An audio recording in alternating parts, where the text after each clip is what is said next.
તો લોક સાહિત્યકાર દેવાયત ખબરને ચૂંટણી લડવાની ઈચ્છા છે। તેઓ આગામી દિવસોમાં ભાજપમાં જોડાઈને ચૂંટણી લડી શકે છે એવી સંભાવના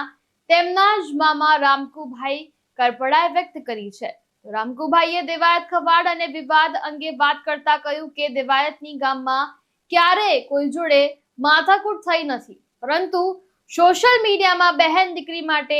અશોભનીય ભાષા પ્રયોજવામાં આવે તો કાઠીનો દીકરો ચૂપચાપ બેસી ન રહે। ત્યારે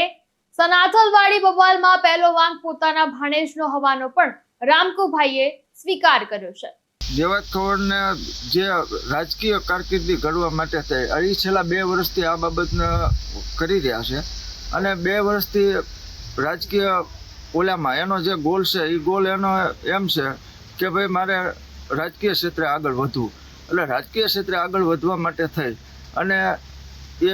કોઈ પણ પાર્ટી જોઈન્ટ કરશે અને આવનાર વિધાનસભાની ચૂંટણી લડવા માટે એને મહેનત કરી રહ્યા છે। ત્યારે